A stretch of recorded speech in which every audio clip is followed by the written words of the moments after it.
You know, that's just not going to work. That ain't going to happen. No, it ain't going to work. I got the mic.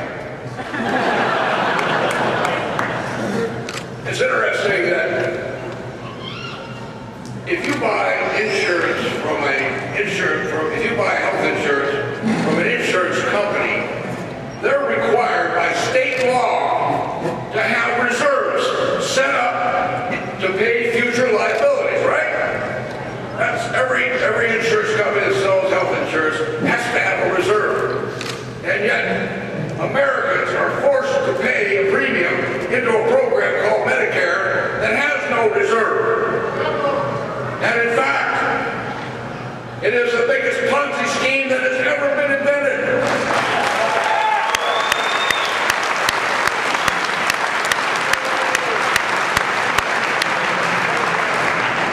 And it owes a total of $36 trillion in unfunded liabilities.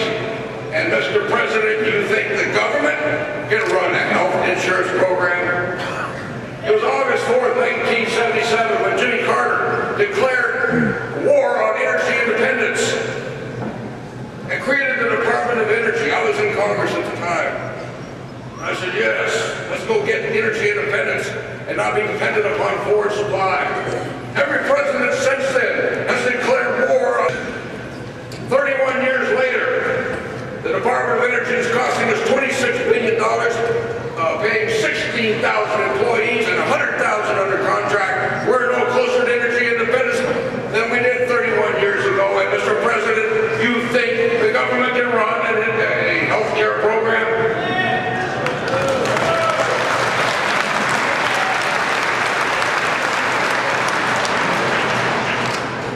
The post office lost $7 billion last year and is closing over 100 offices. Mr. President, and you think the government can run a health care program?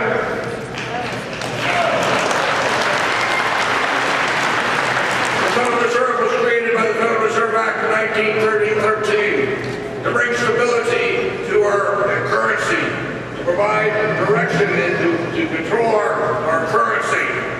And yet, it is said that the Federal Reserve, and I think Ron Paul Birthday and others have talked about this, that they are probably the primary cause of our recession and our economic meltdown. And Mr. President, you think the government can run a health care program?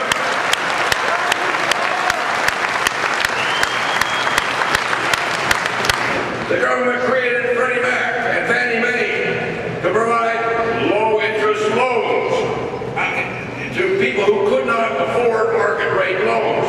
It is broke and loses money every year. It is full of fraud. And President Bush bailed them out by the tune of $200 billion.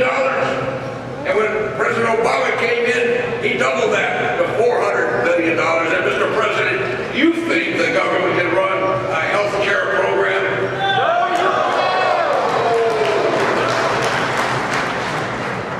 Mr. President, back in 1970, the Congress created an act that created the Amtrak program that took over failing railroads in this country and funded it with $40 million and $100 million in loans. Here, 38 years later, Amtrak has never made a profit. It's cost American people over $25 billion. And Mr. President, you think the government can run a health care program? The list of government failures goes on and on. You know, I commend government workers. These are good people. They're trying to do the best they can. But there's no economic incentive to be profitable, to run things in a business-like way. There are very few programs in the government that are run well.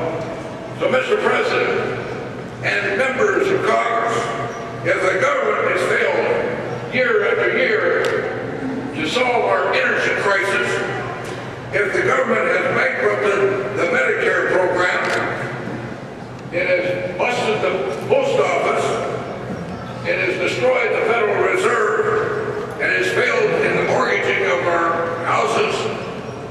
Mr. President, he can't even run a railroad. Why in the world do you think the government can run a health care program? No, you can't!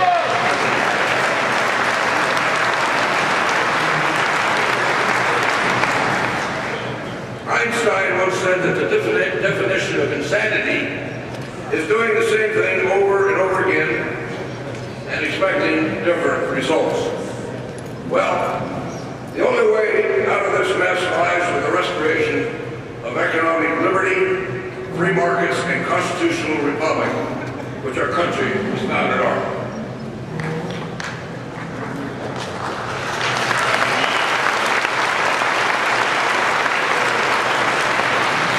Will Rogers once said that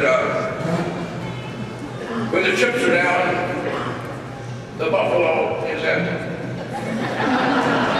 Never slap a man in the face chewing tobacco.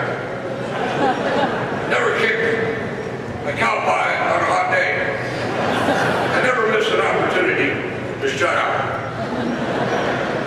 Now, I'd like to introduce my friend and your friend, and the reason we're here tonight. I'd like to do like we did in Minneapolis. We had 13,000 of you in the room.